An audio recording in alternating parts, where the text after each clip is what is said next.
SoCalQOL. Happy Thursday.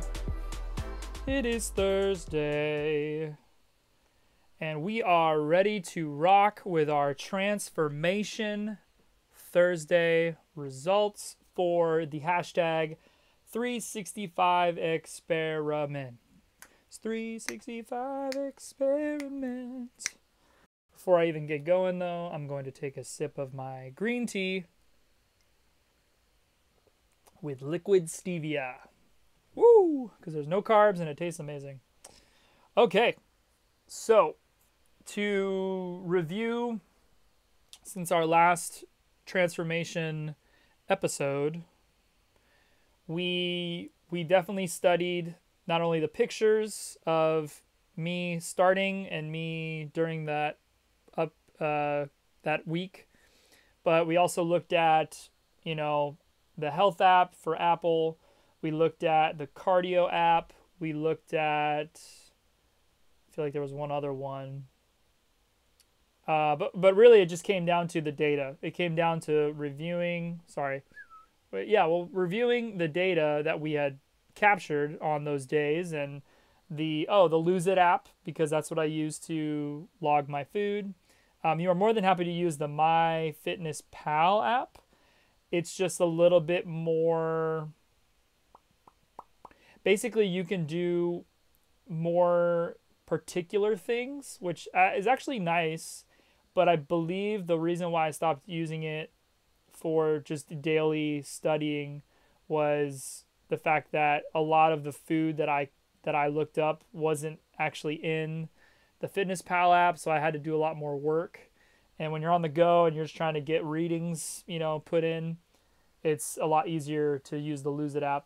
But for the most part, if you're looking for like specific vitamins, I'm trying to remember, there weren't other supplements, but it just goes deeper in the breakdown for nutrition. So check that out, and if you're into that, I would say use MyFitnessPal, or do what I did. I actually double logged, which sounds terrible, but for a hot minute it was nice, because then I could, like I said, review nutritional things and kind of compare as well. It kind of sounds funny as well, but on occasion, now that I've gone through the Under Armour /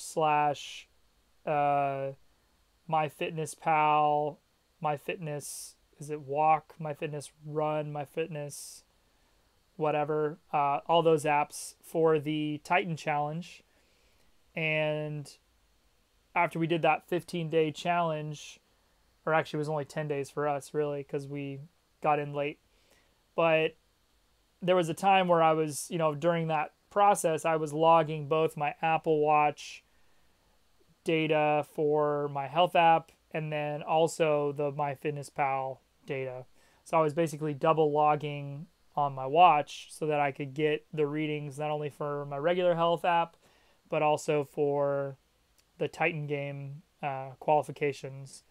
And yeah, because I didn't want to gamble on the fact that, if I do this reading, it's going to be different than the one I'm used to. And lo and behold, Apple's, at least when you were doing it, the MyFitness one was way higher in distance and what seemed to be calories and all that stuff. But then when I would compare it later on the Lose It app, and even I think the health app, or the activity ring app on the phone, they were like pretty much identical. So it was kind of weird. So it was like while you're doing it, it's giving you one reading, and then when you log it later, so maybe it like compares apples to yours. I don't know.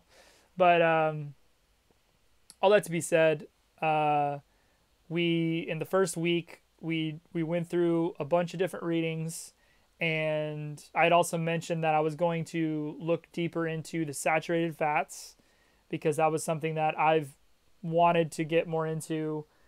My doctor told me I had high cholesterol, so it basically means I have too many LDLs versus the HDLs, because LDLs are a loser. I don't want to be a loser. / I don't want to have a heart attack when I'm 40, 50 years old. So yeah, so we're going to look at that a little bit more in depth today. But yeah, the reason why we're on the OBS stream is so that I can do this picture on picture. So for those of you watching on the video screen on YouTube, we basically have, oh, actually, I should say for those of you who aren't watching on YouTube, we basically have a picture right now of the left-hand side is me when I started. So week 1, if you want to call it that, or actually week 0, we'll say week 0, because this is probably December 31st. And then basically the second week, or yeah, the second full week that I've been doing the 365 experiment. I've been walking basically every day, waking up early almost every day, logging my food basically every day. I don't think I ever missed a day of that. Doing my heart rate or blood pressure. There's only been a few times that I've missed doing it both in the morning and at night. And then weight, I've basically always done. It fluctuates between 10 a.m. in the morning and 7 o'clock at night. But for the most part, I do it at 1 o'clock. So right before I eat the first meal of the day. Because I just feel like I've already been intermittent fasting. If maybe I've even walked in the morning. So it's like I'm going to show my real weight at that point versus eating a whole bunch of food and then taking my weight. It's kind of counterproductive to me. So they just say pick a time every day to do it, whatever works for you. If it works best when you wake up, if it works best when you go to sleep, or for me, it's right before I eat. So and then the great thing about the cardio app is that you can set reminders for both blood pressure and for the scale. So, but yeah, so this is the picture. Super subtle differences, but I can tell you right now that it feels a lot different. So it's interesting that visually it doesn't look like a lot, but feeling wise, it feels great. Like I feel like I have more energy. I feel like even though there's been days in this past week, and I'll explain why, but I've had to sleep a little bit more, and so we'll get into that. But regardless, though, overall, my mind's clear. My emotions are really I'm centered. I feel calm. If there's a situation where I get upset, for the most part, I can gauge it out and work with it. So yeah, so we're gonna start right now on all the readings. We're only 8 minutes in, but I know this thing's gonna go for a while. So yeah, I would say other than my little belly fat. So other than my little belly that I definitely had in the very, very, very beginning, you can kind of see even my love handles on the left and right side are actually fading away. They're still there, but they're not as lumpy. And so my little pooch at the bottom next to my boxers to my actual gut is getting minimal. Not too much of a cave in my stomach on the sides, kind of where a six pack would start. But I feel like my pecs, I've been doing push-ups every day, and I have a fun thing to update you guys on that. But by doing push-ups every day, I mean, you can, super subtle, but you can tell that there's some more definition happening in my pecs. And then other than my body hair that is growing, yeah, I think my arm, that's my right arm, it just looks a little less poofy, a little less inflamed, maybe a little bit more muscular. But after 2 weeks, I mean, you can't really expect to have a huge difference, but I just doing this is super productive for anyone who's considering doing any one of the things that I'm doing for my hashtag 365 experiment. I should probably put down below in the comments on YouTube exactly what I'm doing to recap, because I know in the very, very, very, very beginning, I think for the first Transformation Tuesday, we went through the hashtag 365 experiment, or maybe it was on the Monday. I can't remember. But all that to be said, if you can't go back to that video, I'm gonna do my best to put in what I'm doing, and things are actually getting updated too, which is great. So to see that change as well, so you guys see my growth, you can see either what tweaks I'm making or what things I've already done because some of the things that I want to do for the experiment are just one thing a year, like putting up bird feeders. I did that already, so that my cat can see birds, and my wife really wanted to do it because she loves our cat. And yeah, even though I had to take him down because it's raining, other than that, yeah, I got to check that off the list, and that's on there. So let's go to the next slide, shall we? So the first one is carbs. And I'm trying to zoom in, but for some reason it's not. Oh, there you go. So my average between January 9th and January 16th is 44.1 grams. And that's a day. So some of us, when we eat, like when you drink an iced tea, like a regular Lipton iced tea, sweetened, whatever, that has more carbs in it than my average a day. Just to put it in perspective, sugar has a lot to do with your carb intake. So, but for the most part, you can see I highlighted on that Friday, I had 73.6 grams. So that was pretty high for me. Better than the last week, because I think the week before that I had 120 on the day where I ate late. I forgot to get a lettuce wrap burger. And then I got habanero jalapeno wings that had just a huge amount of glaze. And I was just, I caved. I caved that day. But other than that, everything's around 40. One day I had about 30 grams. So this is actually pretty high for me for the most part. But I'm excited to share some more information with you guys just on the carb intake / saturated fat intake, because there's like a little harmony there, and I'll get more into it once we get to the saturated fats. But you're going to be seeing a lot more readings like this between 30 and 40, because essentially I'm going to be eating more carbs because there's carbs that have a lot of good HDLs, good saturated fats. So we'll get more into that in a little bit. Dietary cholesterol. Essentially, this is where I should be talking about it probably, but yeah, these readings are weird to me. I haven't looked too much into it. Obviously, they're high. That's all I can say. And I don't know if cholesterol is the same as the cholesterol that I've done little research on. I'm going to go to a photo really quick on my phone. I'm just going to read the little paragraph because I don't want to paraphrase, just because I'm not a doctor. But it says total cholesterol levels less than 200 milligrams per deciliter. So that's milligrams. So I'm curious to know what it says. Milligrams over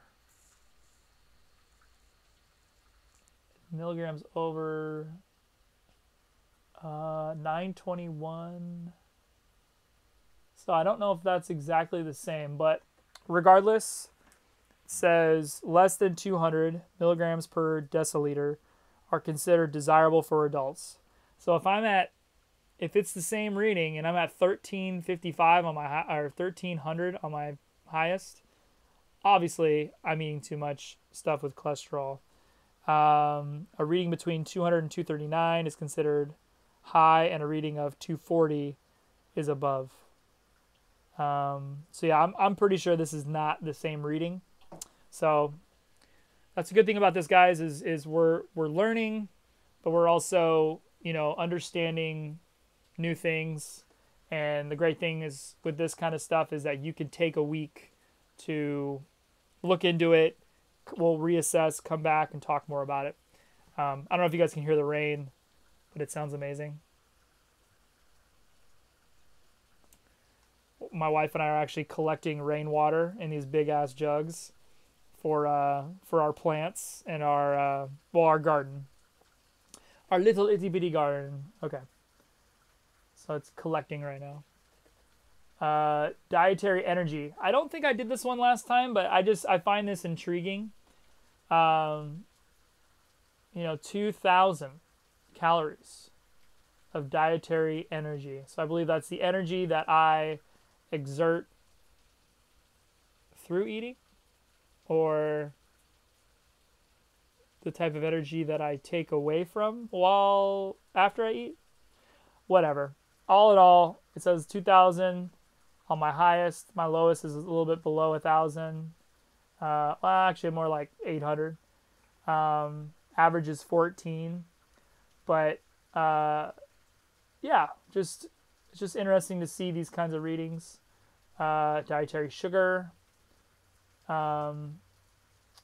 Average is 19.6. My high was 28.3. So, sugar is probably 75% of the carbs that you eat versus the fibers and anything else under the carbs. But, yeah, I mean, could be worse. Definitely could be worse. Fiber. So I'm always intrigued by fiber because for a while I actually had like a pooping problem. Like there was days where it would just go right through me. There was other days where I couldn't go for days. And so I just had to start messing with the food I was eating. I had to stop eating so much fat, maybe back off the fat, maybe eat a little bit more, greens for the day. But yeah, so I think I took a picture. So my average is 6.3 grams, and I've been fine. I don't have any problems.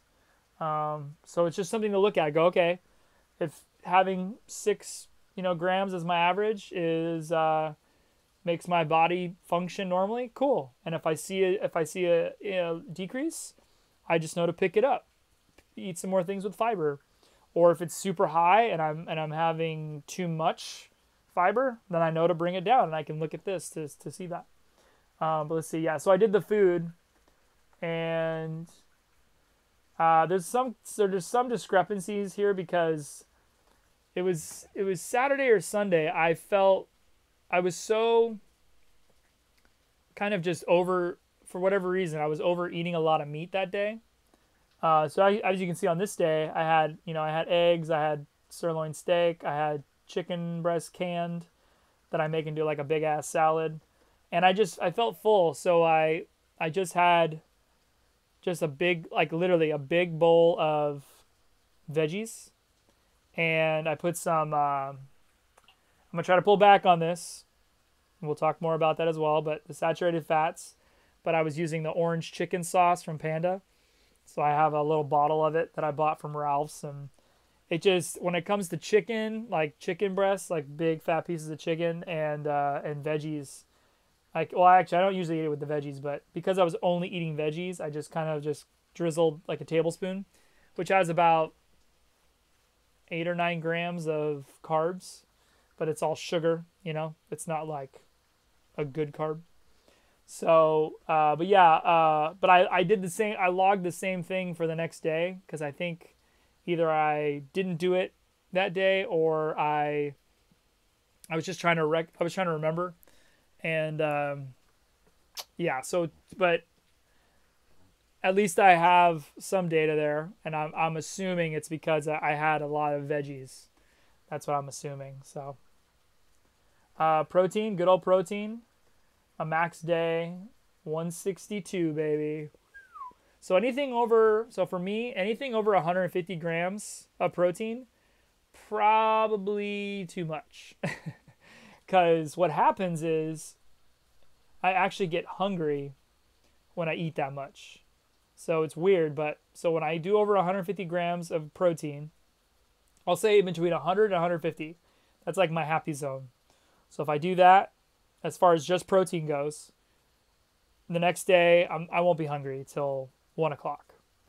But average is 112, so pretty good gauge. And the lowest though was Tuesday.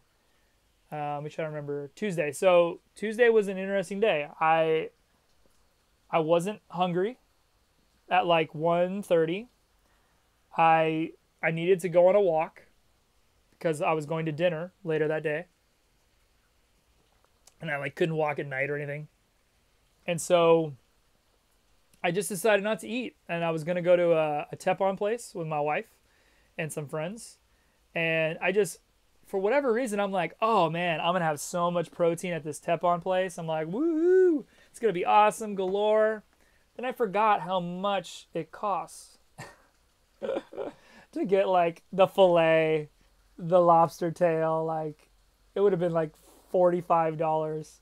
So instead, I just got fillet, which was $30, and my wife got the steak and the shrimp, and I should have got that because it had, it's twice as much. It's the same price, but it's twice as much of food. So, anyways, we didn't start eating till 5:30, 6 o'clock. By the time we went back to their place, I ended up buying pork rinds. This is terrible. Chicharrones, and I bought some nacho cheese sauce, the fake nacho cheese sauce, and I'm just dipping my chicharrones into the nacho cheese, and I ate like an ounce of pork rinds. I try not to go more than an ounce because a lot of sodium and a lot of saturated, and not good saturated fats. So anyways, that Tuesday was that day. So I didn't have like any food that day. It was bad. So all in all, I survived. It didn't screw up my, my appetite, my body. But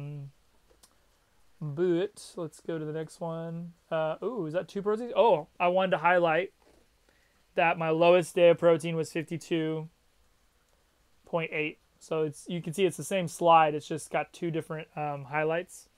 So the top one was 162. The bottom one was 52.8. So 52.8, like when we got home, like I was already falling asleep at 9 o'clock. So you can see my energy. If I didn't have enough food, I need sleep. Energy's got to come from somewhere. And I'm not going to go and eat carbs because that's just stupid. So at least, bad carbs like Taco Bell or something random. So 52.8. I'm super sluggish. 9 o'clock. Thank God my friends were tired. So they were going to go to sleep. So we went home.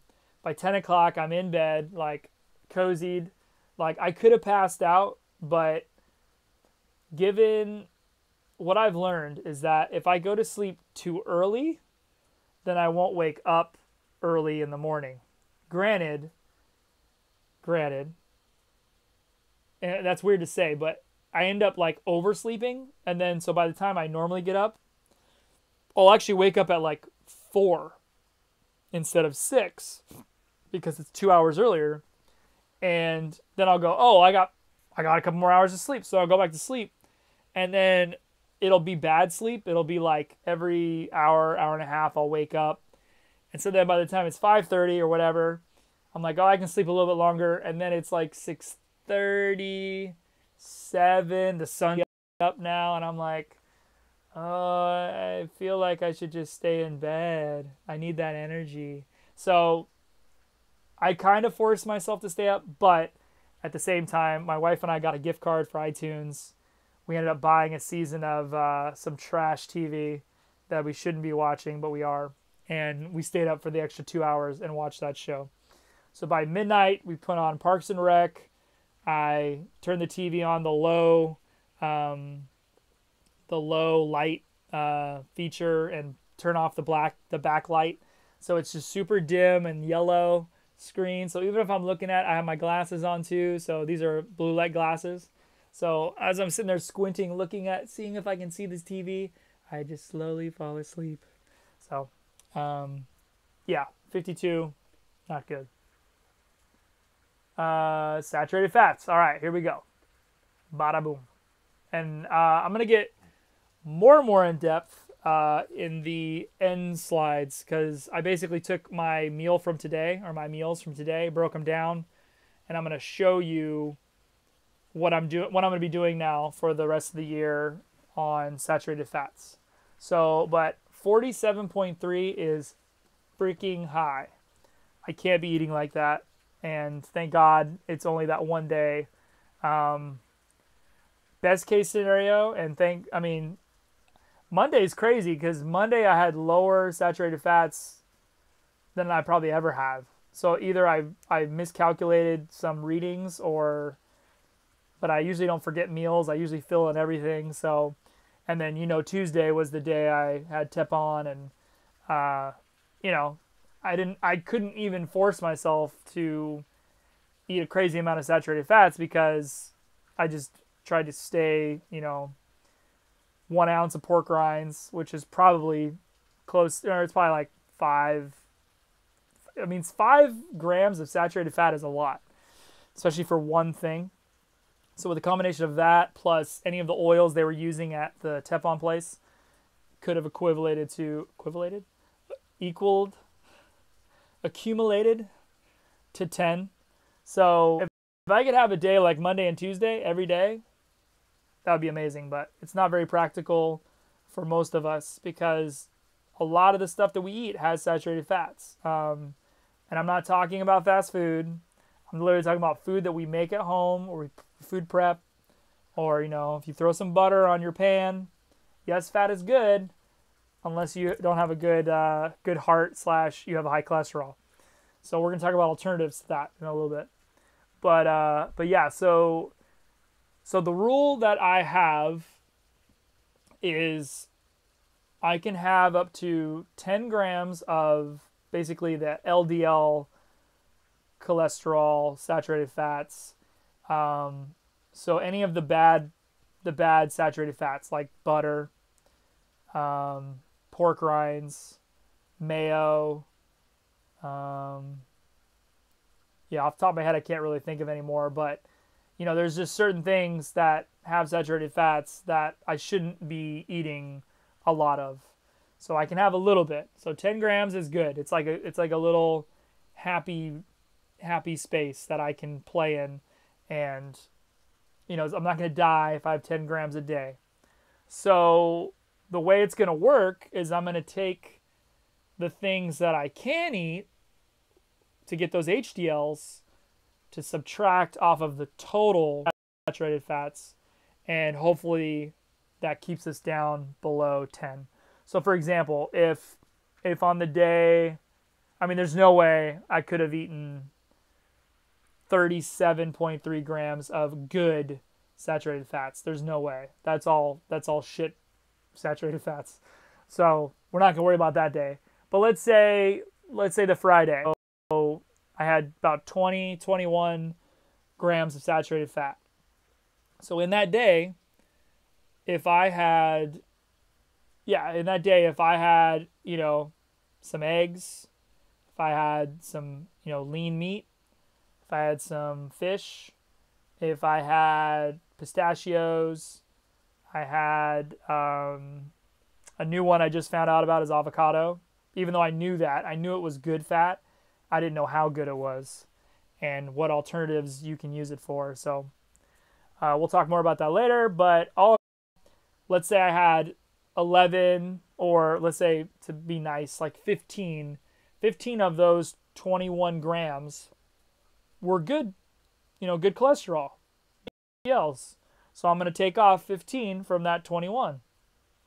So I'm good. I'm in that 0 to 10 grams a day. So that's the rule for me.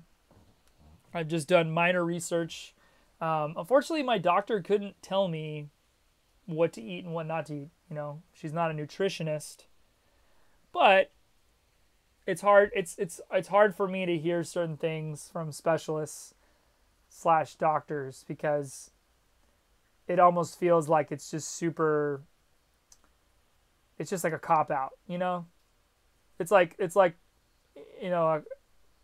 not an ambulance fly, but you hurt your leg or you're choking on something, and like a doctor is regardless of who they are and what field they're in, they could be a doctor of being a dentist or whatever, or what is it, Ross, a doctor of dinosaurs.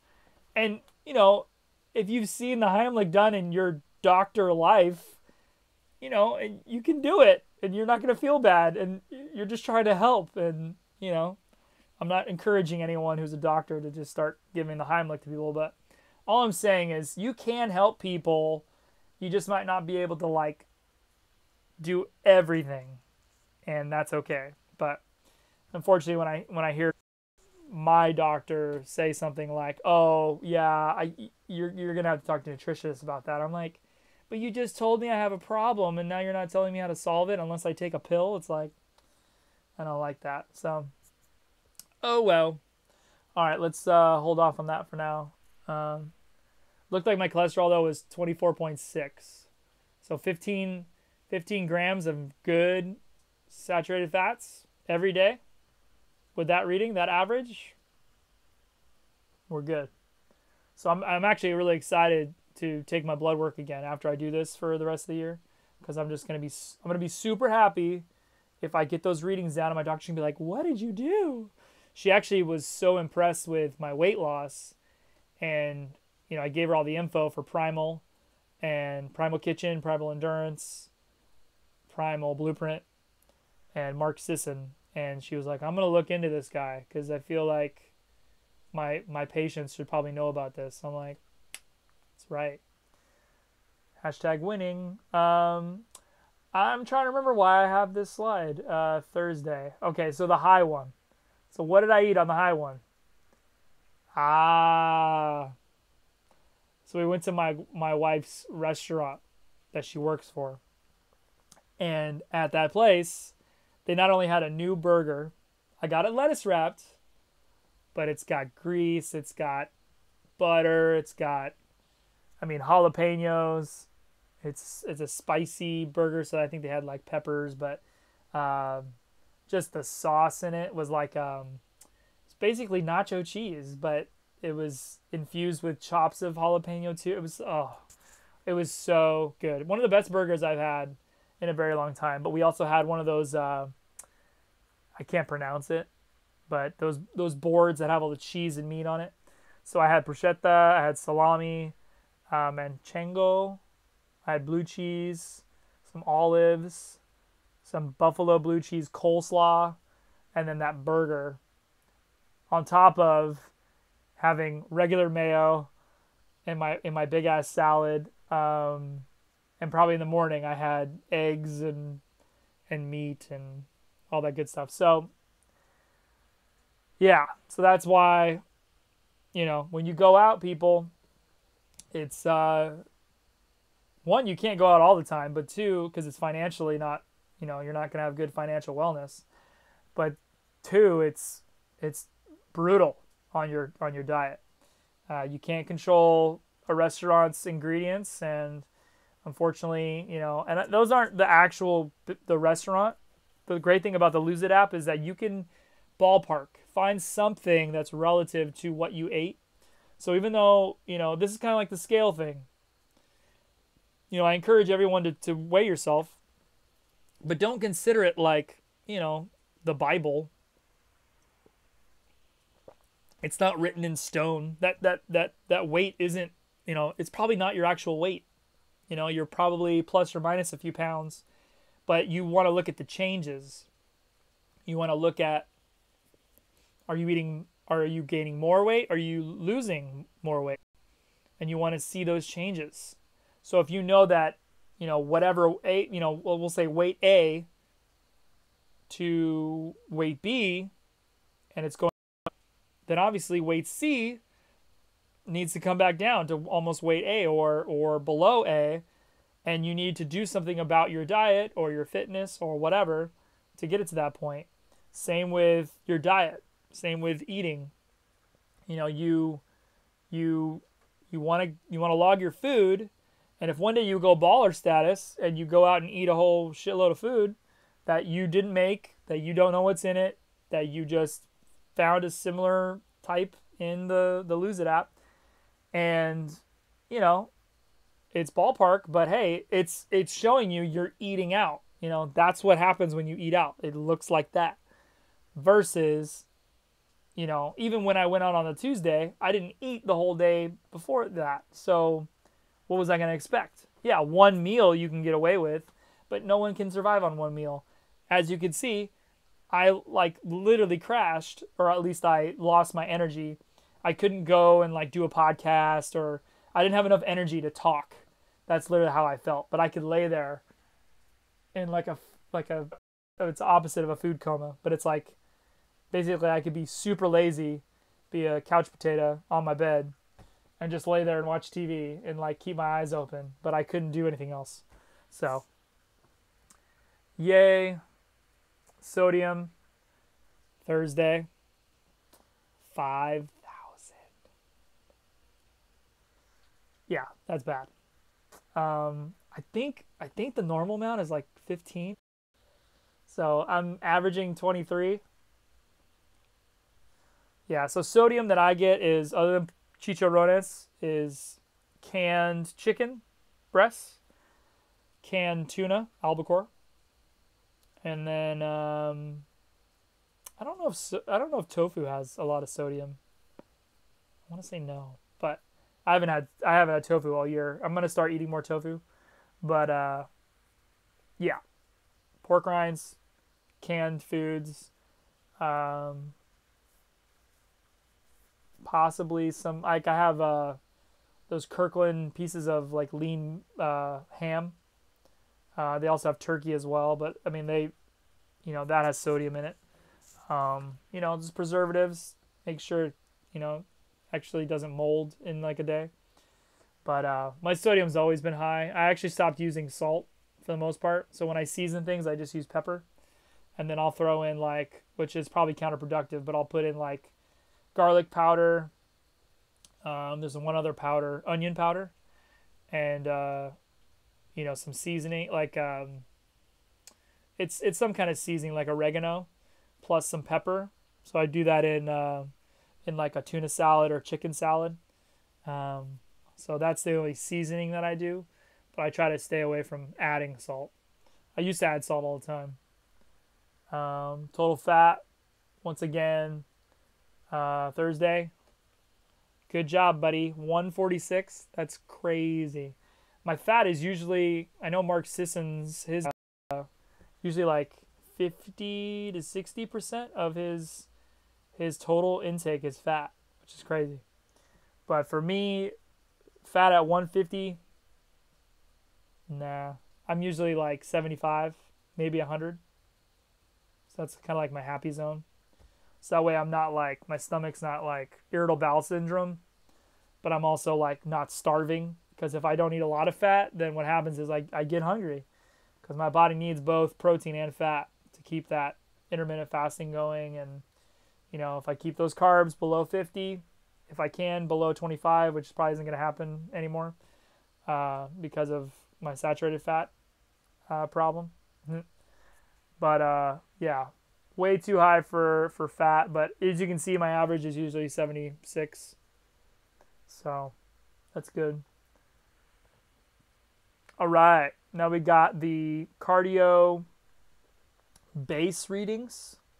And this is actually coming from the Apple Health app, taking the readings from the cardio base and or cardio app to Apple Health. But I think we're going to show you some of the cardio base readings as well from the specific app, because I like some of the readings there. Or maybe it's just the blood pressure.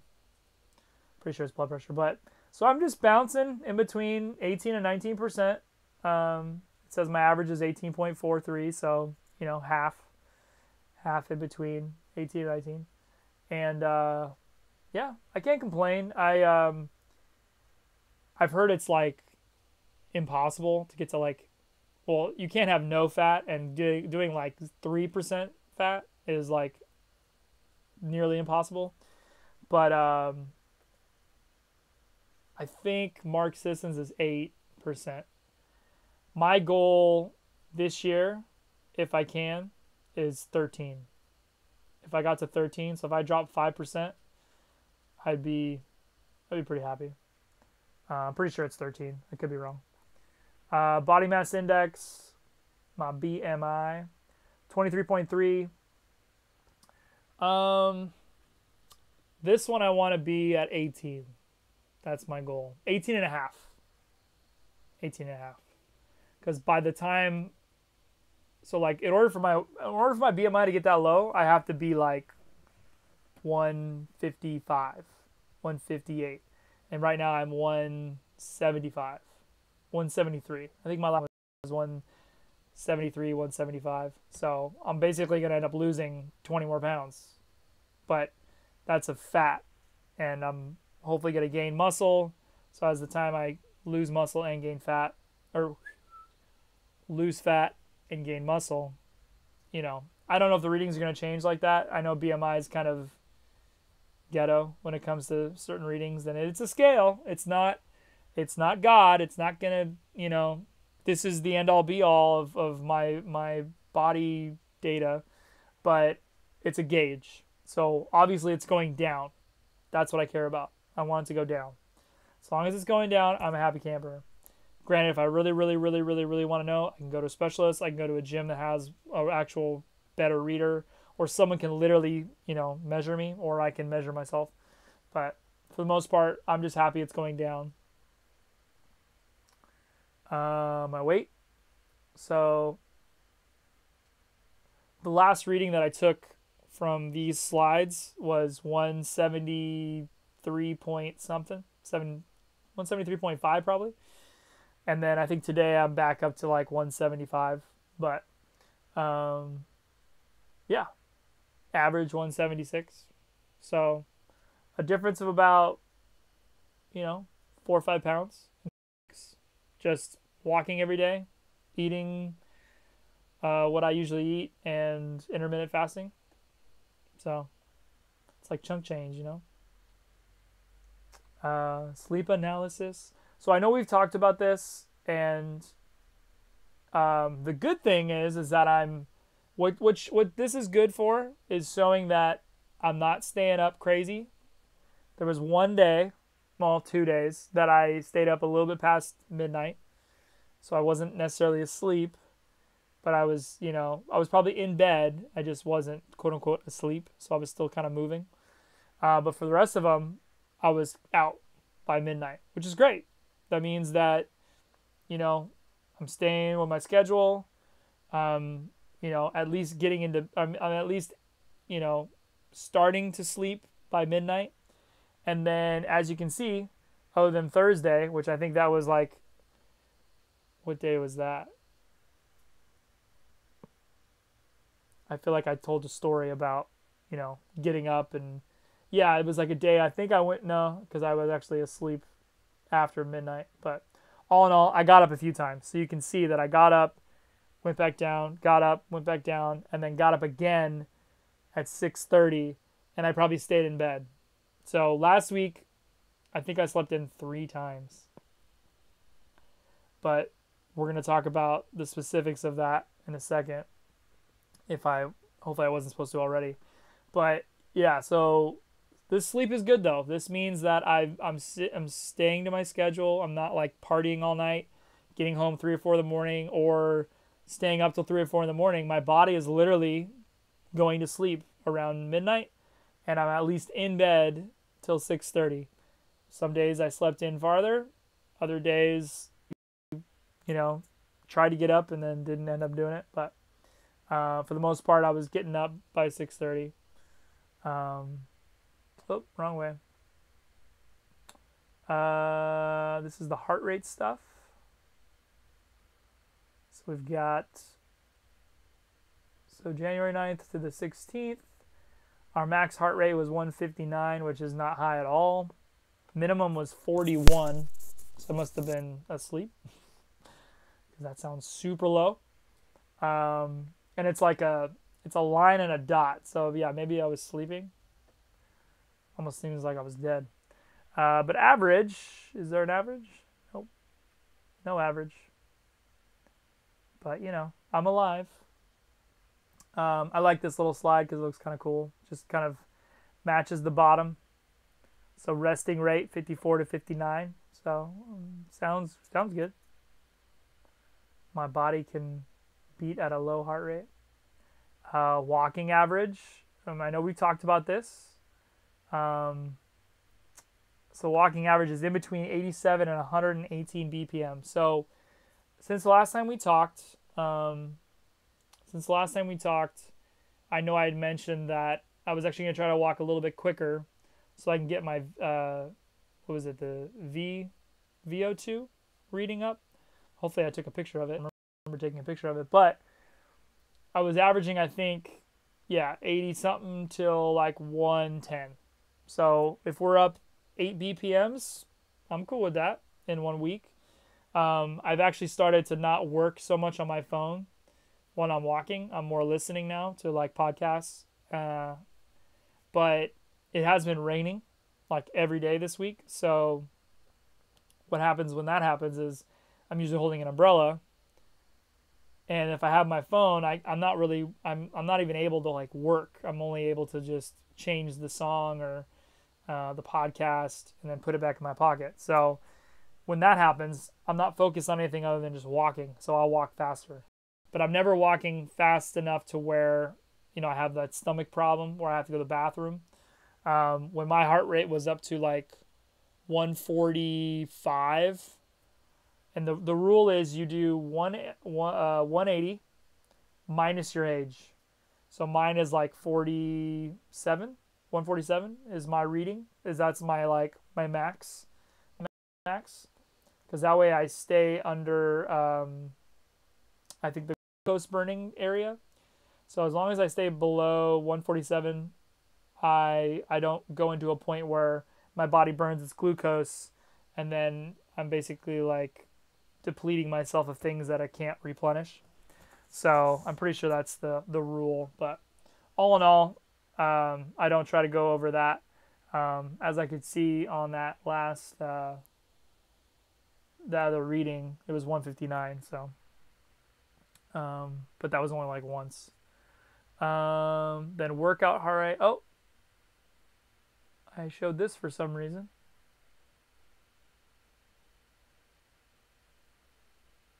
Interesting. I have a picture of my meal at a barbecue place. I don't know why I did that.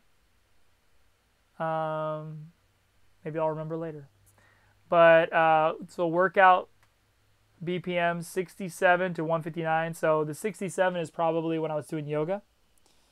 And there's just a few parts in the yoga session where they just have you literally just namaste, just chill. So as I'm doing that, my heart rate goes way down.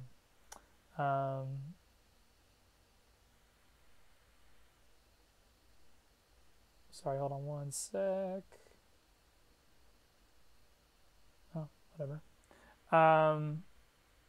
Okay. All right, now here's the fun one. So this is straight from the cardio app. And we have basically two of these wavy lines. The max at the beginning of the week was 126. That's about the beginning of the week, no? It was before the beginning of the week. So we'll say 118. 118, 112, with the lows being 78, 67. And then it just kind of bounced around in between 111 and 120 up until today. And so that to me is nice. So I think I have another slide for this, but you can see the 13th and the 16th. This also happened on the 14th as well. But I only did one reading for those 2 or 3 days.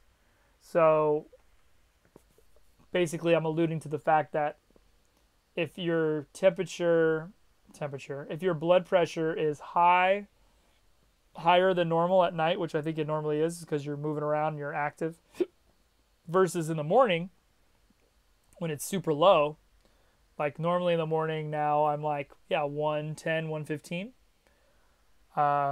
So when it doesn't have that average, when it's only one reading, it's just going to give you the one reading on top.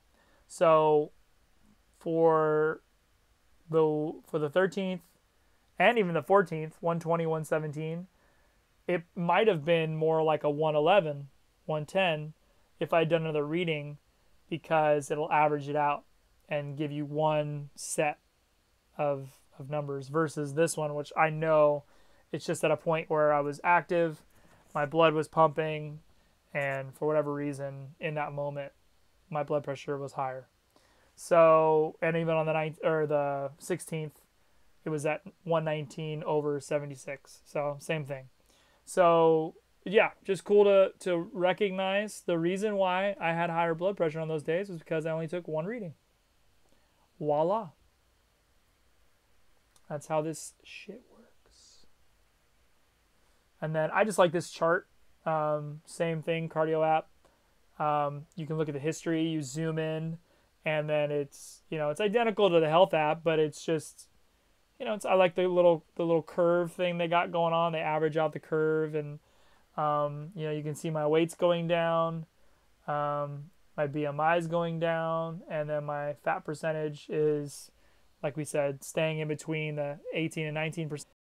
And then the curve line is right in the middle, so 18.43 like we had. But yeah, once again, just it's good to compare. Heart rate variability. Let's see if I have another slide. Okay. So on the day, yeah, this is weird. I like how I pointed this out. So on the day that I ate out at a restaurant, and I ate a lot of stuff that I usually probably don't eat, or has a lot of saturated fats and has a lot more stuff to process, but it's, high in sugars and carbs. My heart rate variability was at 63 milliseconds versus every other day it was more like 43. That was my average. So once again, I cannot stress this enough. We need to take data. We have to take data just in case something is weird. We can compare it to something else and just, we get excited because we're learning. We're learning how our bodies work. We're understanding who we are. And it's something that we can pass down to not only our family members, but other people. If you're a trainer or if you have a business like SoCalQOL, we can translate this information into real, practical, simplistic changes that you're just mindful of now, instead of having to, stress out about it, or not knowing anything, going to a doctor, getting a bad reading, going, oh no, I got to take medication now. It's like, we're being too lazy. We're being way too lazy. Like, being a human being is work. So why would we treat our bodies like it wasn't worth it? It's worth the work. For our bodies, for our soul. This is the only thing keeping us alive, people. Like, you can't sit here and tell me that your temple, your body, is not worth the time to frickin' take some readings every day. That way, if you're eating wrong, or you have a high heart rate variability, I don't even know what that means. But at the same time, I can go down to the bottom and read it. HRV, even though I'm not reading the whole thing, is a measure of the variation in time intervals between heartbeats. That's interesting. Interesting as well is that it was higher when I ate worse food.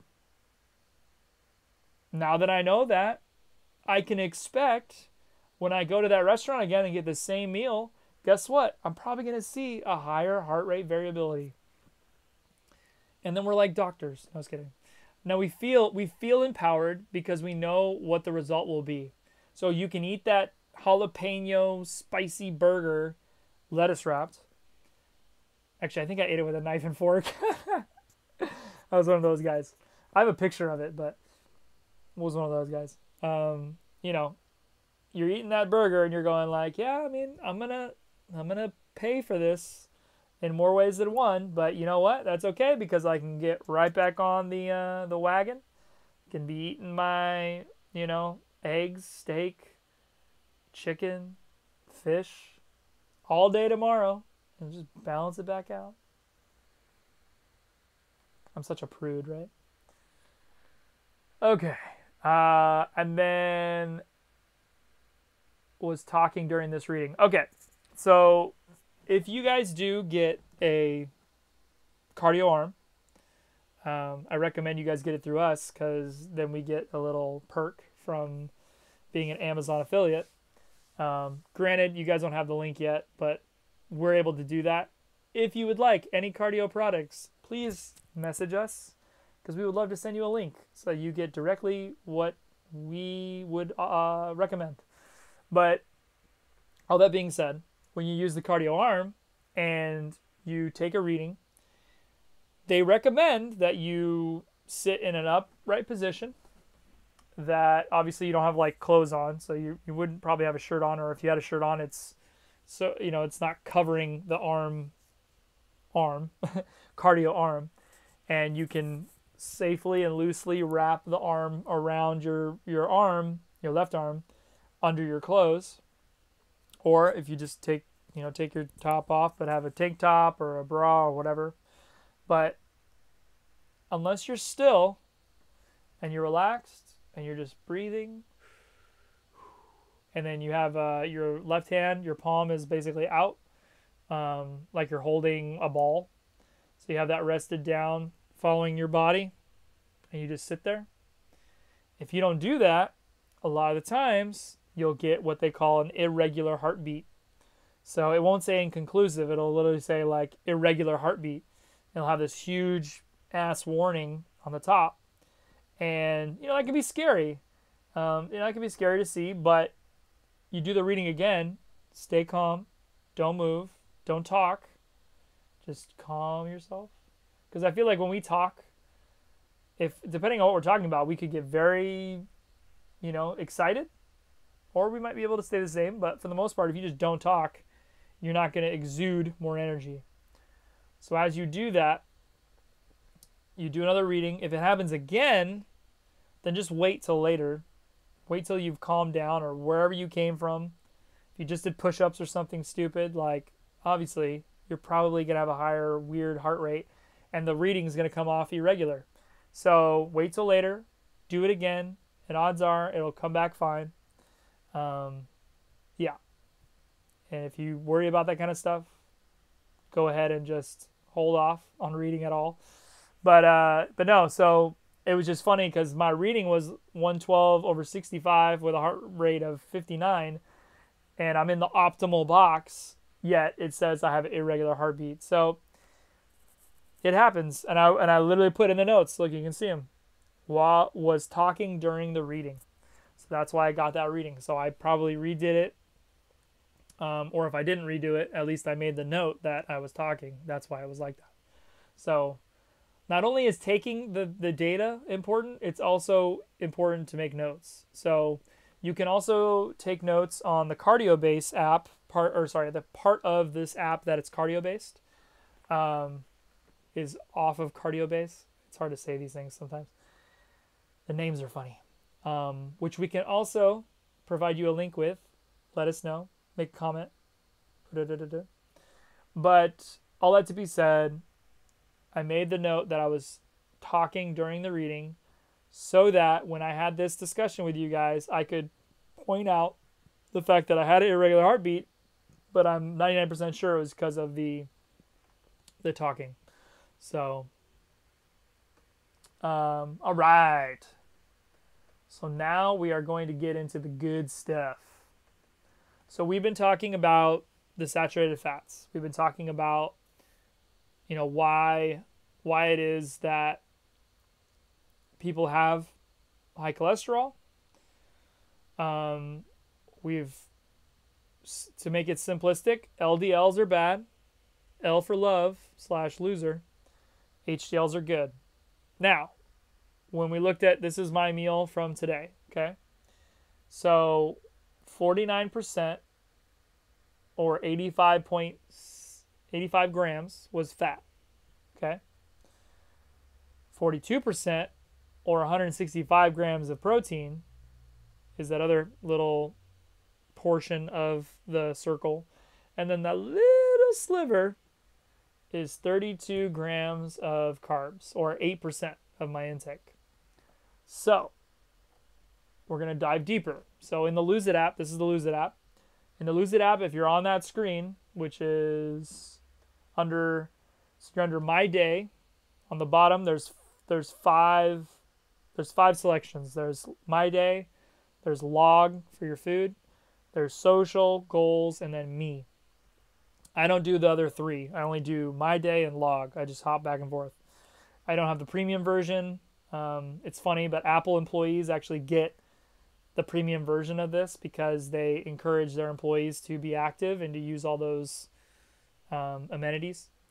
So when you're in the My Day section, there's on the top, it says calories, nutrients, bonus, and challenges. When you're not in calories, you can go to nutrients and it shows you that little graph, the little circle graph. And then you can click, tap on the circle graph and it'll go in depth on exactly what portion of fat you had, what portion of carbohydrates, and what portion of protein you had. But it's in finer detail, like for the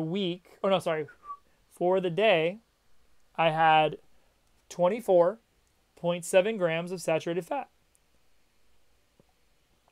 Okay. My cholesterol says it was 1127 milligrams. My sodium was 2,000. Really freaking high sodium. Still going to find out about the cholesterol level. But then we have our carbohydrates, which was 31.6 grams, or 8%, like we said. 11 of those grams were fiber, and the other 13 grams were sugars. And then lastly, protein just says 165, 42%, so on and so forth. But here's the best part. So with our new rule with saturated fats, we were at 24.7 grams, correct? Now you have to sit back and go, okay, what portion of that is, good fat or bad fat, or, HDL or LDL? So swipe it over. So this is my new, so for those of you who can see this, I will try to remember to put this in the notes in the YouTube description. But my new hashtag 365 experiment, I have a new section called Eat, because these are the things that I want to eat either more of or in place of other things that I'm used to eating. And the only reason is that I can use this towards my saturated fats. So if I do it in place of something that I usually eat, it can replace bad cholesterol with good cholesterol, or LDLs. It'll replace the LDLs with HDLs. So right off the top, we have number one is apples. So for a little bit, I had like red apples. I bought a Fuji apple today. And what I do with that is I cut up literally like a third of an apple. I'll chop it up into little bits and I'll throw it into my tuna salad, which is what I had today. Number two is avocado oil. So Primal Kitchen, once again, we can provide you with a link to purchase through Amazon some Primal Kitchen avocado oil. So obviously it's a great source of good cholesterol, and that's something that I can take gram wise of the saturated fats that I'll have in my day, and as long as I'm totaling with those minuses under 10 grams, I'm a happy camper. We have number three. Hold up. Number three is fish, and I'm supposed to aim for 2 servings of fish per week. Cool thing is my wife just bought some smoked salmon, the little slices that you usually eat with lox, so bagels and cream cheese, and then the fish. I'm weird though. I can literally put a little slab on a plate and just nibble on that with some eggs and some steak, kind of have like a protein fiesta.